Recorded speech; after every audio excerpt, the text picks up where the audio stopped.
«Μην ανησυχείς, θα ξαναγυρίσουμε». Στο άκουσμα των λόγων της γιαγιάς της, η Βασιλεία έμοιαζε να ηρεμεί και να καθησυχάζεται.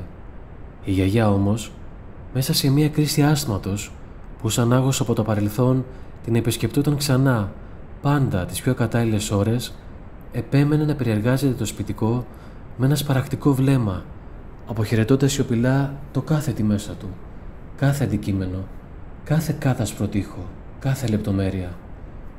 Η Σμύρνη ζωντάναβε ξανά μπροστά στα κουρασμένα μάτια της, σαν ανήμερο θηρίο, σαν γνώριμη χήμερα από τον λαβύρινθο των αναμνήσεών της.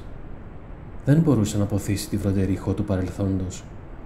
Η εκοφαντική αυτή ηχό του χρόνου τώρα εξαπλωνόταν σαν νέα, ολέθρια πυρκαγιά σε διάσπαρτα σημεία του νησιού. «Ήρθαμε. Φεύγουμε τώρα όπως είμαστε». Οι γονείς της Βασιλείας, έντρομοι και κρατώντας στα χέρια τους μονάχα τα απαραίτητα, έτρεξαν αστραπιαία προς το μέρος της μικρής.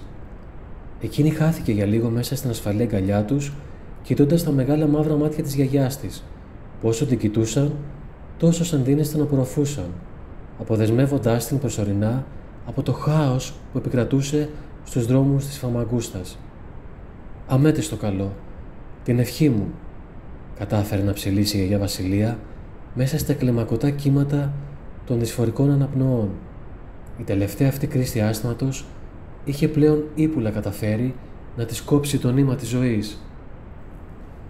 Ολόκληρη οικογένεια, σαν ζεστή φωλιά, είχε γύρει και σκεπάσει το άψυχο σώμα της γιαγιάς.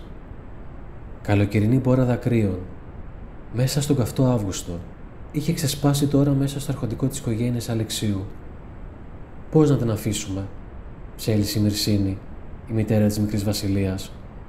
«Όλη μας η ζωή θάβεται σήμερα εδώ μαζί μας», απάντησε ο πατέρας της Βασιλείας, ο Ίωνας, κρατώντας απελπισμένος το τρεμάμενο χεράκι της Βασιλείας και με το άλλο το παγωμένο χέρι της πεθεράς του.